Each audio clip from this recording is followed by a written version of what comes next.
Right, and with that, I'll hand over to Andeed for his talk. And Andeed, you can introduce yourself. Thanks. Can everyone hear me? Yeah, anyway, I'm loud enough. So hey, thanks a lot. And so my name is Andeed Ma. Obviously, I'm originally from Singapore, and I've moved to New Zealand 12 months ago. And very, very honored to be invited today to share in 10 minutes the do's and don'ts. So bear with me. If you have more questions, ask me any questions on LinkedIn. This is my LinkedIn account. I represent a non-profit association in Singapore called Risk and Insurance Management Association of Singapore. And in that role, I'm part of the ISO committee representing Singapore as one of 30 technical committee members. So a lot of things that I'm going to share has some alignments to 42001. Some of you guys have heard or have not heard about it, right? It's the only certifiable standards right now in the world for artificial intelligence. Sorry? Oh, yeah, just shut it up. Test. Make sense? Okay, cool. Right, so I just want to start off with a picture. Can everyone discern what you see from this image? Just shout out. What's the first thing that, when this image came to your eyes, what did you see? Eyes, people, happy. This is a very product-oriented session, right? So I want everyone to basically think about this picture. It has a couple of elements, right? There's a balance of gender. There's a balance of race, colors, environment, ladies with white hair, with black hair. So what I'm trying to bring out the point here is when we come into creating products, right? When we come into looking at a specific materials that we are building, we need to be able to think about beyond just accuracy, beyond just high performance. And we need to start thinking about also what is our role representing this company, right? Is the role of this company an AI producer, provider, or an AI vendor? Or are you an AI user? Or are you all of the above? Because all of these considerations results in different types of risk. And this AI risk is what we will always talk about, the first step towards identification of risk for you to better manage it. And as a product manager, I think this is really important, right? Because it helps you to explain your models a bit better. It helps you to think about, should I involve ethicists? Because I'm not someone who knows everything. Should I be involving lawyers? Should I be involving certain types of users into the product interview, product evaluation, etc.? Right. So again, there's so much more I wish to share, but I'll pause it right there from the design and decision-making perspective. And I thought I want to put up every slide one point for everyone to take away. So again, here I talk about transparency should be a right, not a bonus feature, right? So if you think about this, here we talk about it's a right. The right should be to the user, not the company, right? So the user should have the right to say, I want this. So when we are designing something, are we catering that particular feature for them to own the right, for them to have the transparency to tell you something or to tell the world something, right? So that's one. We also break transparency into a couple of stages. So here is aligning to 42001 as well. So I try to do my best. In 42001, we talk about creating, deploying, using. So I broke into 4 stages: design, development, deployment, and monitoring. So I try to think about what project managers can do, right? So these are some of the things that you can actually ask yourself. And then these are some of the examples that companies are actually adopting in their own companies. We also want to tailor the explanation to stakeholders, because not everybody understands what a product manager is talking about. So we need to bring our language down to their language. And that's when we actually address one of the fundamental within these particular standards. So in order to look at the different types of stakeholders, again, I broke down into 3 categories. It may not apply to all the companies here, but in general, every company, whether you're a product or you're a service company, you always have an end user, right? You always have to address to some regulators. If you are not, don't tell me, right? And you always have someone who is building. You may call him the engineers, you may call him the product guy, you may call him the IT guy, whatsoever, right? He's the person, the lady who creates that soul of the product. So what they need to do, what they need to think about are some of these points that I highlighted, right? So again, this is not exhaustive, right? As you can see, in the market right now, there are like IBM AI planners, right? Those are very good tools, right? There's also the Shape, which helps to make the model more explainable. If I may bring out an example, the recent launch of the Chinese language model, which is called DeepSeek. A lot of people are wondering, why do you even bother to spend 22 seconds explaining what you're thinking to me? I just want to know the output. But behind the scene, the product engineering team, the intention is to make things explainable. They want to tell you how my model is thinking, right? They decided that instead of putting a / comment within their source code, they want this to be more transparent to all the users. And these reasoning aspects become so powerful that the rest of the language model companies starts to adopt. And believe me or not, whether you're a language model, whether you're OpenCV, OpenVision, or you're using voice translation, or you're using smell, there's an NUS research that is using smell to train their models. You should make it transparent and explainable. So I hope that makes it a lot easier for people to start thinking in that direction. And that's not the only way. And I believe we have very creative people in this room tonight. And we can do much better as Kiwis. Enhance the transparency and accuracy trade-off. I kind of talked about this earlier. I used to work with a company called ByteDance. This company is the parent company of TikTok. And I work closely with some of the products team, very, very smart engineers. And it's always around accuracy. My boss wants me to hit 99.98% accuracy of whatever we are doing. But there's always this part about, but when you're doing this, you might be causing harm to something, someone, or some situation. How do you address that? Are you going to sacrifice it? Or are you going to put a few more people and think about it? And that brings me back to the earlier part. We are not psychologists. We are not ethicists. In fact, the concept of AI ethicist is a very new role, thanks to the rising of artificial intelligence. A team of us 5 years ago in UK called the For Humanity Work Group. We kind of want to create this thing called AI ethicists through the concept of AI audits. And this term now is not an uncommon term, but what does an AI ethicist does is still quite great, right? So as we are in a very early stage of governance of AI, I would like to let everyone know there's a lot of questions that I have, that the world have. When I say the world right now, for ISO 42001, there's only 48 participating countries and about 27 observing countries. We are not even covering half of the world to agree to that standards. Every country has their own standards.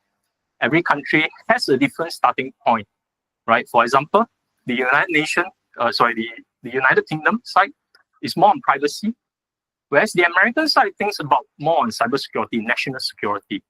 Whereas in Singapore, we think about ethics, right? In the Asia Pacific as well, right? So you can see everyone is starting off from a different pillar of what we call infrastructure of trust. And this infrastructure of trust is made out of 5 things: bias, ethics, privacy, trustworthiness, and cybersecurity. And every region is starting off from different places. And that means as a product manager, you are influenced by how your company wants you to do. But guess what? We are all aligning towards the same goal, which is that trust, the infrastructure of trust. And that's something that I'm very passionate about because when there's a lack of trust between company and employees, there'll be a lack of trust between employees and the technology, and then eventually there'll be a lack of trust across, the world. And that might result in the third winter of AI. So if you want to find out more about this, later on I will share with you. Right? For now, I will just move on. And if there are employers and business owners in this room, invest in emerging technology. I think this is really something I want to get everyone to focus upon. And this emerging technology will help you to do some of the modeling. Instead of asking who is causing this problem, what is wrong, let's start asking what can go wrong, the what if scenario, right? And of course, build a transparency first culture. Many big companies are doing that already. Sorry, I'm speeding out a little bit. And last but not least, I wanted to share this very important message. I believe that if human and AI doesn't integrate, nothing will go, right? And that's where the third winter will come. And that triggers me and my co-author, Dr. James Ong, who is right now in Shanghai, who's preparing for the World AI Conference in Shanghai, hosted by Presidency. And we want to basically drive this message. AI and human relationship is perpetual. And it all starts with how we adopt a certain principle, human over AI, if you notice. We want to teach AI first when we are creating as a product manager. We want this AI to be used by people so that AI learns organically. And when AI learns, they start to teach us something that we don't know through augmentation. And finally, when we learn something from AI, we take that learning, we build new creation. And this cycle has to go on with governance in mind and with a heart that we built for AI. And this is where I end. A lot more details is in this book that we have created in 2024. It took us 2 years to write, but it has all the elements of not just product managers, but anyone who has no exposure to AI to embark on this journey. Thank you.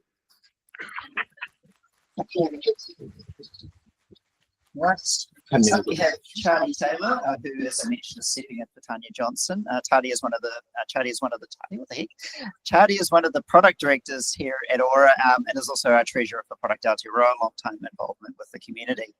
And special thanks to Chardi. Her and I sat down literally over there on Monday morning, and I said, "I have a problem, Chardi. I need someone to do Tanya's talk. Can you help?" So she's literally had just over 24 hours notice for this. So thank you so much for stepping in. A round of applause for Chardi, please.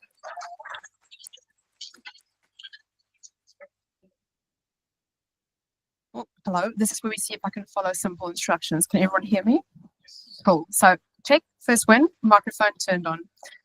Surprise for some of you if you did not pay attention at the beginning of the evening, I am not Tanya. If you're wondering, come see us afterwards and we'll give you some more information on that. I've got the honor of cosplaying as Tanya tonight. As you heard that, I'm Chardi. The accent might sound familiar. Yes, I'm South African as well. Okay. That's not where it stops, the coincidences. I'm also extremely passionate when it comes to building ethical products and products we don't regret. The first time some of you in the audience here might have heard Tanya give a similar speech to this already was at a product conference where she spoke about that. Unbeknownst to her and a lot of folks in the audience, I was interviewing with Auror at that stage. I love the company, I love the work they did, I love the team, but the one thing that was holding me back was the potential for things to go wrong with the kind of software they built. So Tanya blew me away in her speech and her approach and the follow-up conversations of how she approaches, how she thinks about it. People that are familiar with Tanya's work in this audience, she speaks about this often, she writes about this, she's on various podcasts about this, so she is a leading voice in the industry. We have long conversations about this, so when the opportunity came up and asked me, I jumped at it. She started off her talk when she talked about it to ask the product people in the room to say, have you ever built a product that you regretted? Quickly put up your hands in the audience if you've done it.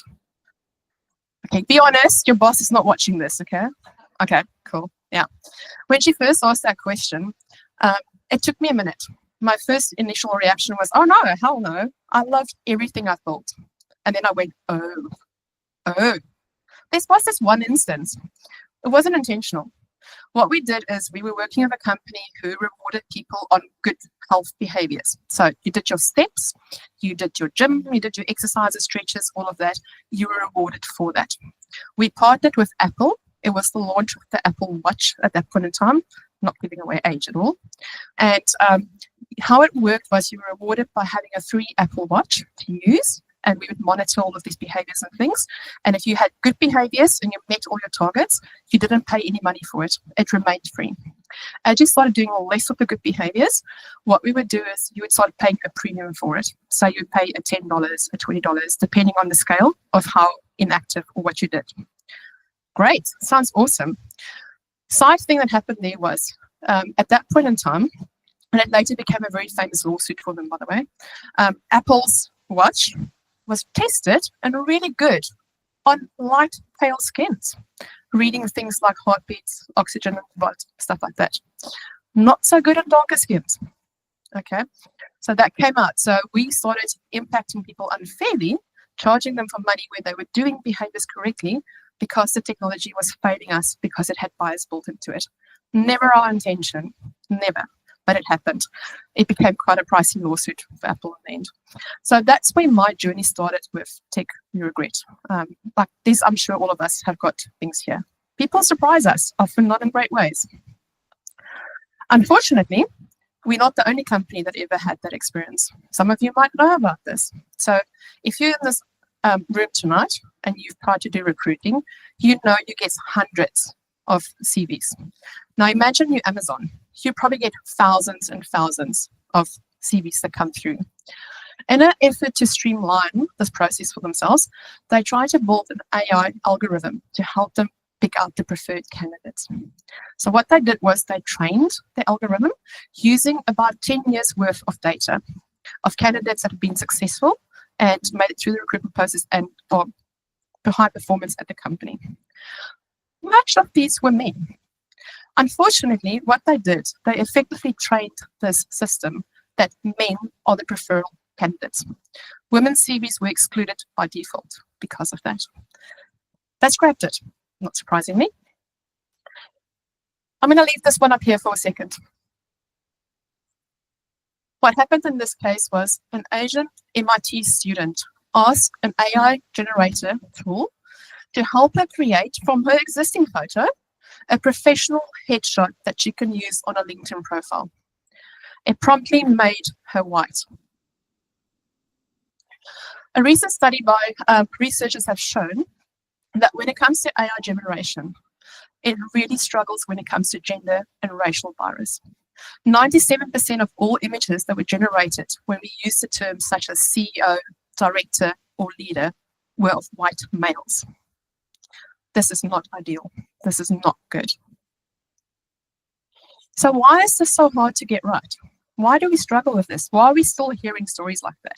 When these are a few of them, they are. I know all of you in this audience might have seen some of the horror stories. Well, technology is evolving rapidly. Like I think all of us can agree about that. What we're building, what we're seeing, what we're hearing, it's really evolving fast. It's exciting, but it's scary. Because laws do not develop fast. It's developing slowly. Also, bias isn't built into how we think. Like we can't help it. It's a society, it's the world we live in, it's there. A lot of the teams that are building the software we use are homogeneous teams, and they build what they know. Inherently, those biases are built into the products that they are building and designing. Also, the data that is being used to train these models have got biases built into that. This is further propagating the bias and systematic issues of scale through code. Now, how do we build products that don't harm vulnerable people? This is a question that keeps us up at night. So I'm going to talk a little bit tonight, especially like Anne spoke about the society and the world we work in. So our customers, we're talking about crime, we're talking about keeping environment safe, public safety. This is really important for us. So I'm going to share a little bit about how we speak about this.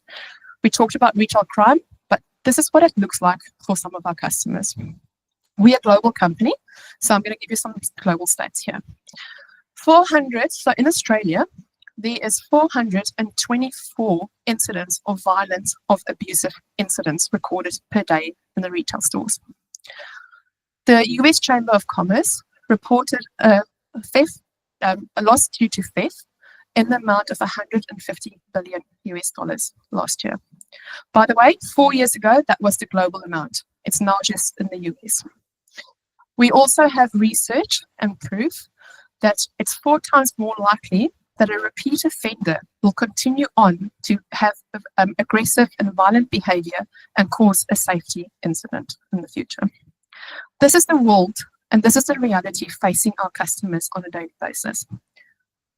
If we take it further and we look at the space of retail fuel, this has increased by 150 to 200% globally. These are people that are not paying for fuel but driving off. A lot of this was also estimated by things like COVID, living across Christ, all of those things doing this. Imagine this. You are a fuel attendant. You work at one of these retailers. It's the night shift. You're there alone. A car drives up. You can have a look at the gallery there. You've got 3 seconds to decide if you're going to let them go to the pump, put petrol in, or lock the pumps for them to come inside. Quickly pick a face. Have you picked a face? You got your person? By the way, none of these faces are real. They're all AI generated, just in case you called it out. Okay. Now, can you imagine some of these interactions? They probably go on a region from confusion to outright conflict. You probably will have this wrong, guessing who the person was. You might regret your decision. So how do we solve for this at Auror? Now, a lot of the talks earlier was about bias and technology. Interesting, we've got the inverse problem here. We've got bias in a person looking at someone within 3 seconds, having to make a call going, oh, that person looks dodgy, or that car looks dodgy. Wait till you see me on the mob run without makeup and anything like that. They'll lock the pump for me, okay? So what we do here is we use technology for good. Technology in itself is not bad. That's not what we're saying, usually.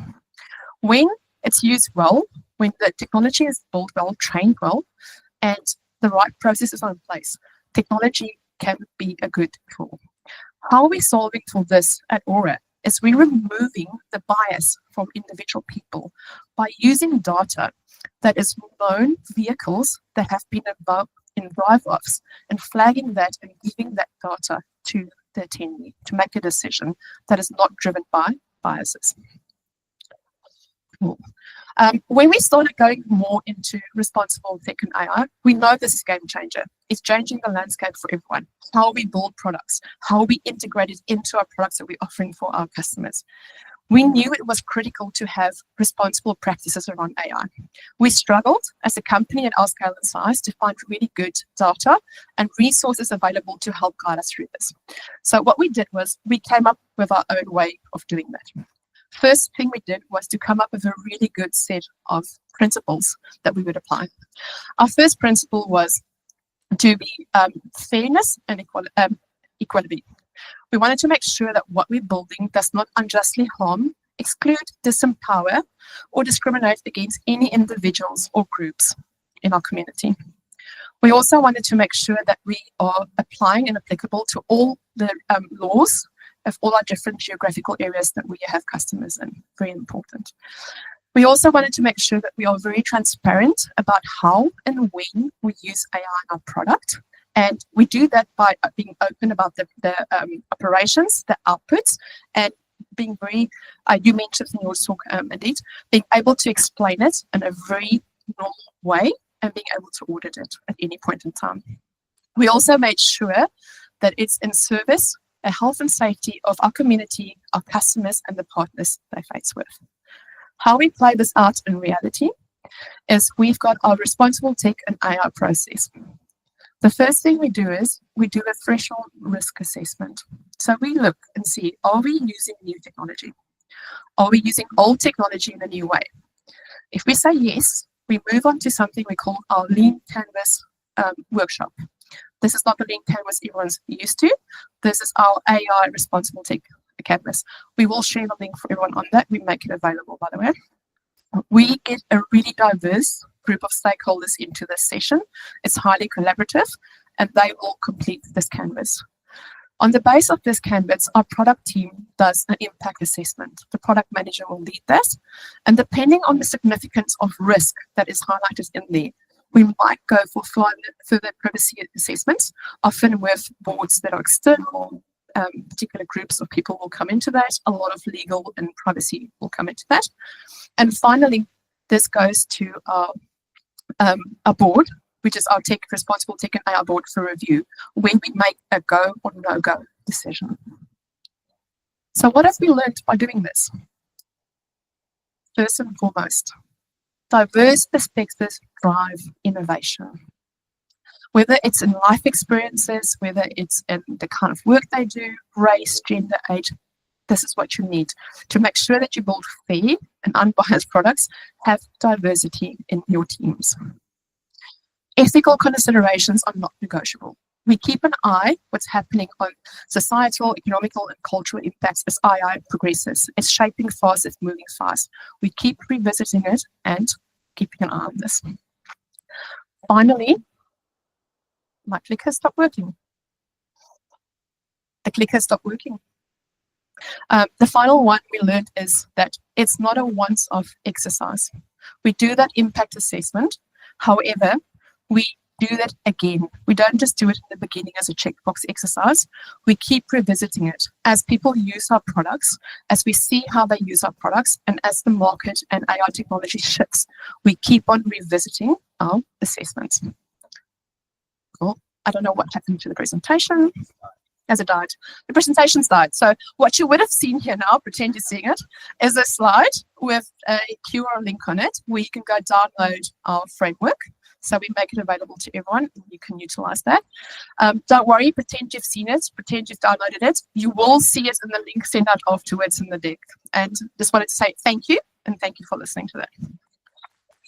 All right, well, let's move on to Jacqueline from Areto Labs. Awesome. Chief Product Officer at Areto Labs. I'll leave you to introduce yourself. Thanks, Anthony. And the quicker works. Okay, well, we'll see how long that works for. I've got this mic, so we're all good. All right, so we started off with sort of the theory around AI for good, and we talked about the principles of AI for good. My job today is to actually show you what does that look like from a product perspective and practicalities. How does the practice of AI for good play out in a product? So my name is Jacqueline. It sounds really loud. It is. Okay. I'm the founder and chief product officer at Areto Labs. Am I getting feedback on this? Is it annoying for anyone else? It's kind of annoying for me. We're fine? Okay, awesome. So the founder and chief product officer at Areto Labs, we are based in Canada in a city called Edmonton, but I live in New Zealand. I am a Kiwi as of last week, which is very exciting. Thank you. Thank you very much. I'm not going to sing the national anthem, but I'm very proud to be here. So just a little bit of level setting in terms of who is Areto Labs so that we can then talk about what AI for good looks like with us. So we are on a mission to make the online world more positive and inclusive, and we do that by automatically moderating content on social media. We got our start, early in the 2010s, and we started just because we wanted to get more women to run for office. That in our city at the time in Edmonton, there were more men named Michael than women on our city council.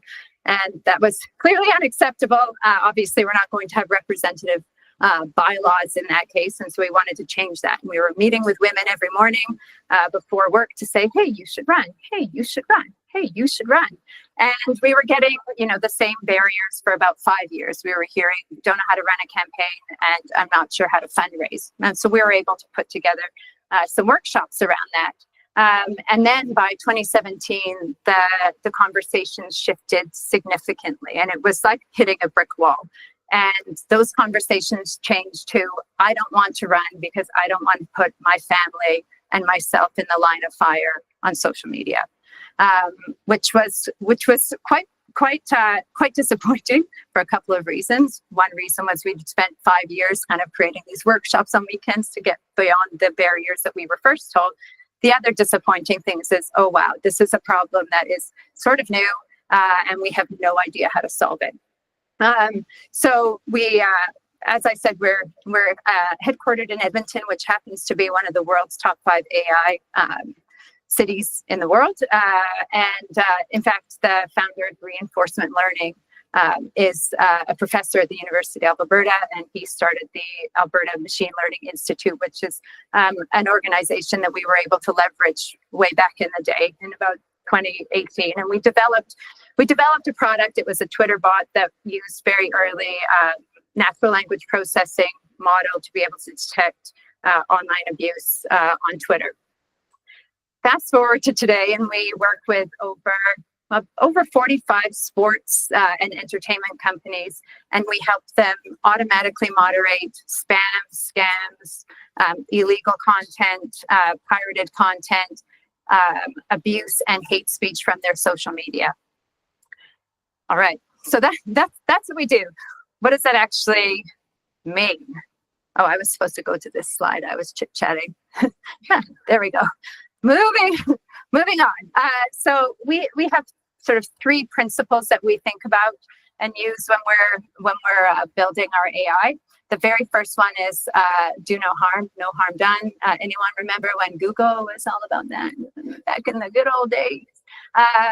Yeah, anyway, so what that looks like for us is in our product, we look at do no harm both upstream and downstream in our product. The first way that we do no harm upstream is we don't use any organizations like Mechanical Turk to be able to annotate our data, that we don't outsource the annotation of our data to the global south, where people are paid less, and we are then giving them, these horrible things to read and asking them to annotate and tell us if it's harmful for very little money. That's not okay. We're doing harm if we do that, and our whole point is to make the online world more positive and inclusive and not do more damage at the very start of our product development. So we don't use that. We also make sure that, because we can control for who we have annotating our data by not going to organizations like Mechanical Turk or other countries and outsourcing, is that we can actually control the demographics of our annotators. There's a lot of AI out there, as we've heard, that has a lot of bias built in.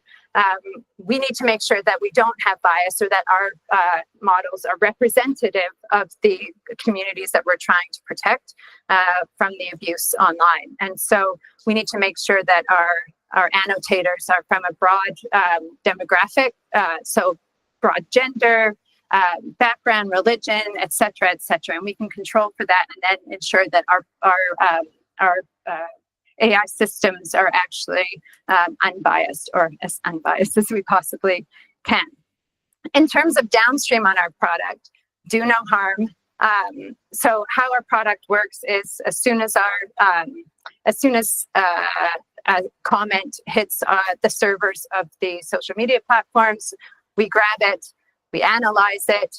If our system says, oh, this looks like spam, anything from a bot, it deletes the comment. So it's just gone, it's deleted. Bots don't have feelings, so if they are moderated, they're not going to sort of look and say, you just hurt my feelings, I'm going to tell all my other bot friends to come here and hurt you.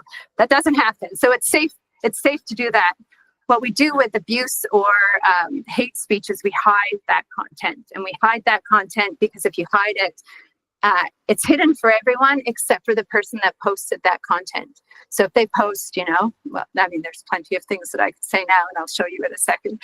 But if they posted something that's super horrible, if we were to delete that content wouldn't be resurfaceable. They would know that that content was deleted, and they can actually then create a new account or tell their friends that, hey, I was just deleted, I was censored, now I'm going to cause a problem for the people that we're trying to help. At the same time, you can undo a hide. You can't undo a delete. So for our customers who might say, oh, actually, this was not that harmful, they can undo that decision that the AI made without actually doing any harm. At the same time, the person that posted that content doesn't get that reinforcement of, I just said something crappy, and now either people are getting mad at me and that's feeling really good, I've got attention, or people are really liking and sharing what I'm saying, which is also quite negative. So we're removing that reinforcement from the equation. The second principle is making sure that our users are in full control of the system. Our users are able to set their own moderation thresholds. So not every community is the same. Some people don't accept any sort of harmful speak, some accept more. And we need to make sure that our users are in control of that they set, I don't know what your community is all about. You set your community standards and the AI will make decisions based on that. An example of that, so we have like on extreme ends, so we work with, as I said, a lot of sports organizations. AC Milan, the football, anyone know AC Milan? Anybody a fan? Not this year. It was okay. Was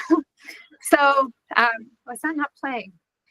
Was the last one playing? I wasn't actually watching. Was it? I don't know what to do there. Anyway, things happen on here. So AC Milan, politically, they're in an area of Italy that is, slightly right wing, and the organization has to be very careful in terms of being seen as censoring any content. At the same time, they are very passionate about ridding football of racism. And so they're sort of at this funny, tension of they can't be seen as censoring, so they don't want anyone to know that they're getting rid of any content they don't find acceptable. But at the same time, we don't want racism on our channels. So with them, the threshold that we set for the automatic moderation is really high. So it's only illegal speech, basically. Anything that you would be arrested for, that's what we're able to remove, and everything else we put into their queue, and they're able to go through that on their own. Sure. Oh, there we go. Awesome. On the other extreme is usually individual. So any rugby fans in here? Yes, some. Okay. I was like, what? Really? Aren't we in New Zealand? Okay. So we work with the rugby referee Ben O'Keefe, and he has set his moderation threshold very low. And the reason why he's done that is because he wants to use his channels to grow his community, show rugby as a very positive thing. As a referee, he wants to make sure that he's able to explain the rules of rugby and why certain decisions are made, as well as grow his own brand. And he doesn't accept any sort of content that is disparaging to anyone in his community that might make people not want to participate. So his is really low, and people can choose what they want. They can also, another way that they have control are able to mute any users or any commenters that they know are going to incite something. Oftentimes what we learned was our social media managers kind of know the pests in their communities. Like there's some fans that might say like really horrible things, but other ones that kind of just like bully a little bit and try to poke people in their communities. So kind of sit under the moderation. They don't actually say anything that will trigger us to remove the content, but we'll say something that sort of gets people riled up, especially around certain events. So we give control to our users to allow them to just automatically mute accounts for a certain amount of time, however long they want to. And what we've learned is that they actually, just giving them that control actually makes them feel like they want to stay in their jobs for longer and feel like they have control over the future of their online communities, which is really awesome. Whew, I know I'm going to be over time, and this is not clicking now. Thank you. What is next? Cool. All right, radical transparency. That's our last one.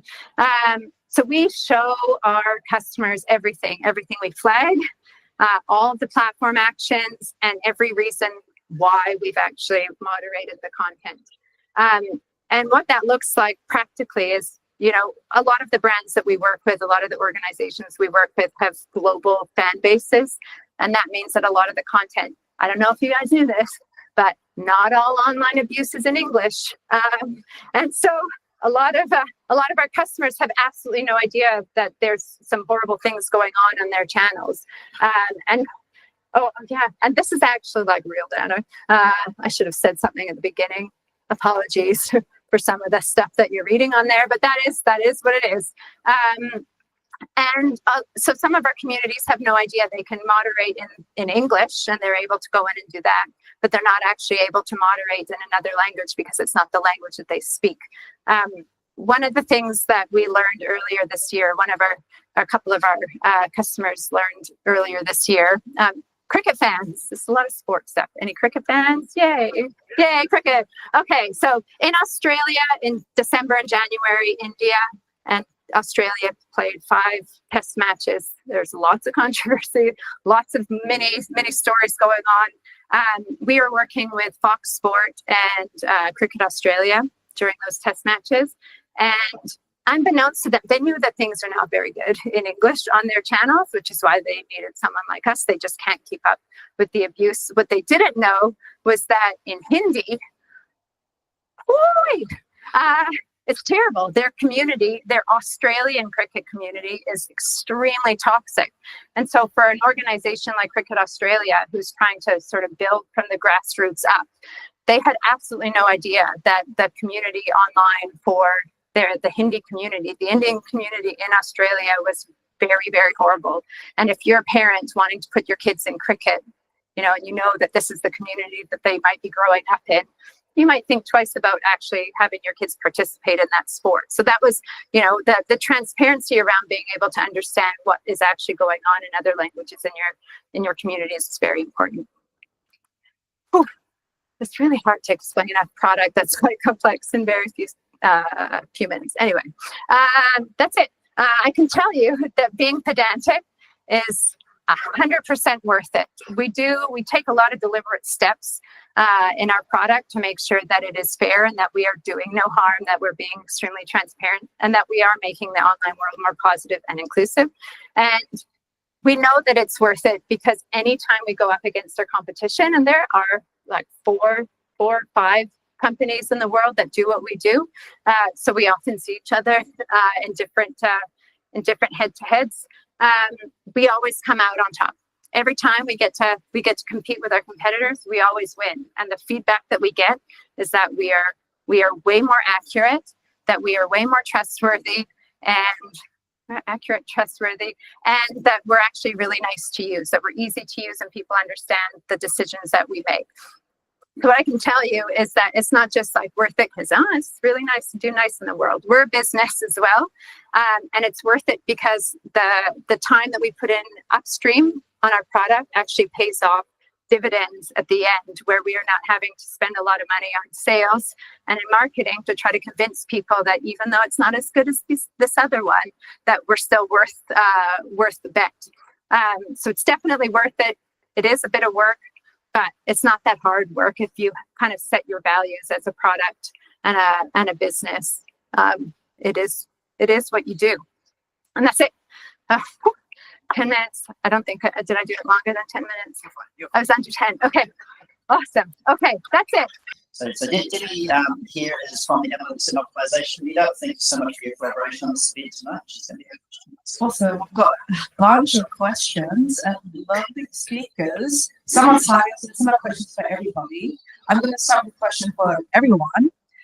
Where do you think businesses should start today with ethics? If there was one singular piece of advice of what people could get started on, what would it be? You've presented really well on so many different topics. I think people just want to get, if we walk away and do one thing, what would that one thing be? No pressure.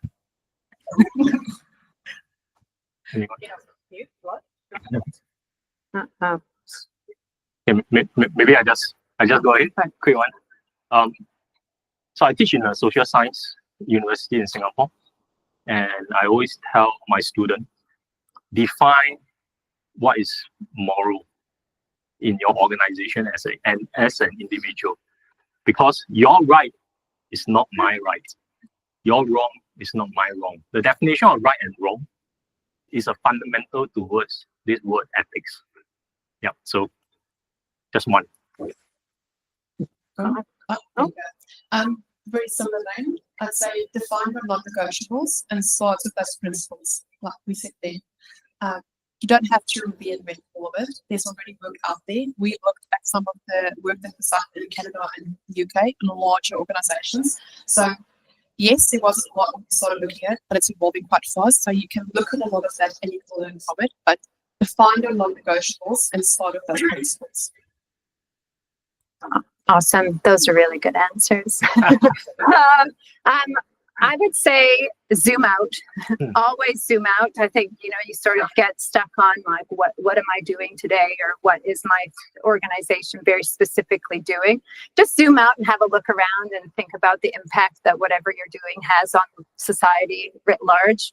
That you might have users for your product, but there's also like passive users for your product. And how is like, while you have sort of financial gains and imperatives around your product, zoom out and think about, the people that are also impacted by your product as well. Can I add on? I think this is important, right? Because a lot of people always associate the fact that being ethical, I'm compromising on something else, profit. I'm not asking you guys to do charity. So think about planet, people, and profit. There's always a better way to earn ethical money than unethical money. You win in the short term, you lose in long term. That's a great point, because Planet People Profit wasn't just you. There we go. Planet People Profit, that's like a framework we've used all throughout the university, geography, like all these different disciplines. It's funny because now we're going back to the same old framework from before. It's like something's cheap, something's done.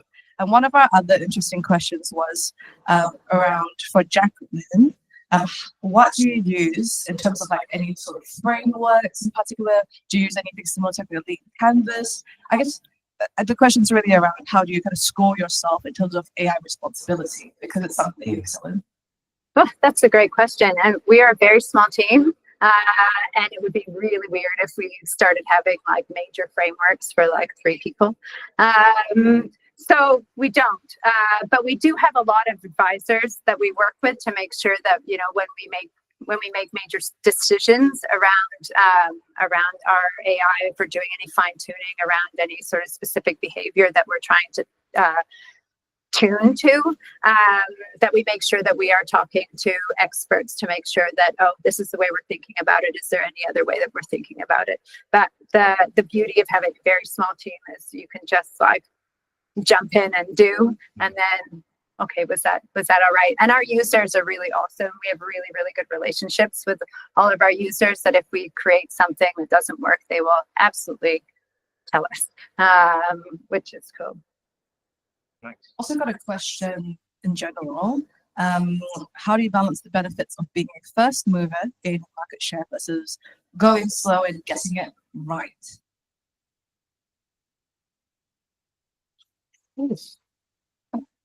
I mean, no matter, like, I guess it really depends on the problem you're trying to solve. I think, we recognize the problem that online abuse is going to impact society many, many years ago. So we got a bit of a head start, but that doesn't mean that we have a head start in every technology that we use to produce our product. I guess you can go slow, but you also need to, like, okay, if you have a product in your business, you do need to make money. If you have investors, you do need to make sure that they're seeing some progress. So there's, I think, that financial imperative as a business when you're building a product that, you do kind of have to, there's only so slow you can go. But at the same time, with an iterative design process, you can move quite quickly while also going slow and taking those pedantic steps. So I think, it's tricky. How long is a piece of string? I don't know. And what does slow mean for you? I don't know. But just because I don't know how many product people are in this room, probably most people. It always feels like things take forever, when really in the real world, it's really quick. So that's another thing to think about, is going slow is sometimes actually really quick in the real world. I don't know if that answers anything. Thank you. I'll just add for us, it's about that impact assessment. So we look at the impact we're going to have not just on our customers, but also the communities in which they operate and the potential. So based on that is where we'll make that trade-off. There are places in product where we should be intentional, we should pause, and we should go slow. There's absolute spaces in product where we should push fast, learn as quickly as you can in that. Yep. But where it's got a impact that can harm, this is where you spend the time. This is not where you play those games. This is where you pause and you really think about that impact. Awesome. Can I add also, if everyone still remember my first slide, I was training you guys to discern. I was training you guys to pause and think. Because I think both companies has done a very good job in using AI for good. Impact assessment actually is part of the ISO 42000 series. It's not public yet, but 42005 talks about impact assessment. So the company is doing the right thing already. In fact, Jacqueline could easily use a 2x2 matrix just to answer the previous question, right? A 2x2 matrix of impact and likelihood to categorize all the threats. If you all saw, she already have very nice categorizations of what are threats, what are harm, and then put into those categories and provide a score. And that is a very good start. And that also falls under continuous monitoring and improvement that the standards are working on right now. Yeah, that's awesome. I think that's very important and valuable advice for people in the room today. I've got one that I'm personally interested in. Someone's written, Jacqueline, you can answer too. What is one key piece of advice for women navigating and succeeding in male-dominated tech environments? How long do we have? That's another event. To be honest, like our entire Areto team, we're all women. We've occasionally had a man work for us, but not that often. We're small and we all work really hard, and we haven't actually felt the impact of being, women in a male-dominated space until we were fundraising and trying to get investments. And it was like, shit. It sucked. It was terrible. And we will one day write a book about the ridiculous questions, the invitations to hotel rooms. It was pretty horrible. So I think, if you want to be venture backed and you're a woman founded company, talk to other women founders to get some advice on how to navigate some of the disgusting things that tend to happen and the bias that happens. And then, to be honest, I've always been bold, so it's never really bothered me. I was a sports journalist. I was the first ice hockey columnist in my city, Edmonton. Wayne Gretzky, that was my city. It's pretty hardcore hockey. So I've just done whatever. So I think just do it. My advice on the back of that for women would be is to say, take up space, step into your space. If no one's giving it to you, take it. You deserve to be there. Also, find allies. So allies, you rightly said, is other women in the same industry, but it can also be men in the industry. So find people that advocate for you when you're in the room, when you're not in the room. That also helps create that space for you. But your voice is important. You've got so much. We're talking earlier about those product teams and that. You've got so much to offer. Don't wait for someone to invite you. Create your own space. Agreed. Yeah. In fact, we have 3 ladies and 1 guy. But one thing I think is not about whether is it female or male. I think when it comes to us building a technology, it doesn't have to be AI. It can be just an automation, a simple app. It's about what each individual's characteristics comes together to fill up an objective that our customers want. It's our customers, their problem that we are trying to solve, not really the solution. Be more problem-centric, that will drive you away from whether we are male or female. We just want our customers to be happy and bank rolls into our pockets, right? We have so many questions. I think if you do have a question, a burning one, feel free to come up to us and chat to us about it. We'll still have a bit of networking and chats after this, so don't run away if you can. I'll just ask one more question, which is, curious, how do each of you use AI on a day-to-day basis? Everything. Every single I day. can't imagine I've always been an early adopter of technology, and usually an early adopter for anything that will make my life easier. It's not to complicate or to be cool, but it's like, okay, I don't really want to do this. Is there an easier way to do it?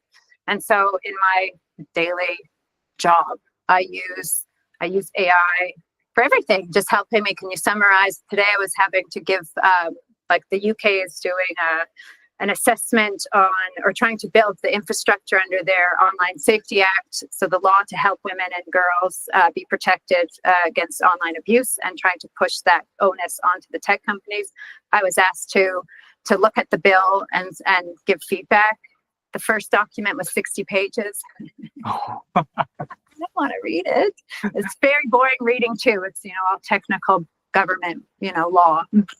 And so I was able to, hey, ChatGPT, can you summarize this? And these are the questions I need to answer, and what things do I need to think about in terms of, our business, and was able to get a summary. And instead of spending all day trying to read this document, it just did it for me.